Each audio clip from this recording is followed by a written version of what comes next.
அவனுடைய வாழ்க்கையில என்ன கொடுத்தார்? ஆசீர்வாதத்தை கொடுத்தார். அவன் எல்லைகளை பெரிதாக்கினார். அவருடைய கரம் அவனோடு இருந்தது. அந்த எல்லைக்கோட்டின் ஆவிகள் அவனை தீங்கு செய்யாதபடி கர்த்தர் யோபை வேலி அடைத்தது போல இந்த யாபேசை சுற்றிலும் வேலி அடைத்தார்.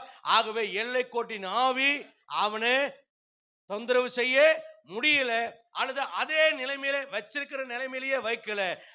அவனுடைய பவுண்டரிஸை, அவனுடைய டெரிட்டோரியில கர்த்தர் எக்ஸ்பேண்டிங் ஆக்கினார். வேலையில ஒரு ப்ரொமோஷன் வரல, எக்ஸ்பேண்டிங் ஆகலையா, எல்லை கோட்டின் ஆவியை கடிந்து கொள்ளுங்க. அந்த ஆவியால் நடத்தப்படுறவன் மேல உட்கார்ந்துருப்பான். உங்க ஃபைல் மூகாதபடி அவன் தடை செய்வான். கடிந்து கொண்டு ஜெபம் பண்ணி பாருங்க, கர்த்தர் உங்க ஃபைலை மூவ் பண்றதுக்காக தேவ ஆவியை பெற்ற ஒருவனை கொண்டு வந்து வைப்பார். ராஜாக்கு தூக்கத்தை வர விட மாட்டார். நாடாபடி புத்தகத்தை வாசிக்க வைப்பார்.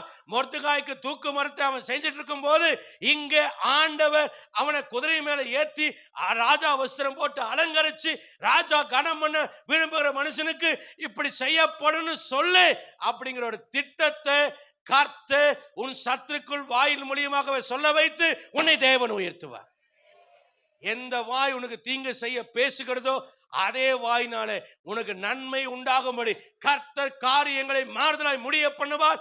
எல்லை கோட்டின் ஆவிகளை கடிந்து கொண்டு ஜெபிக்க வேண்டும்.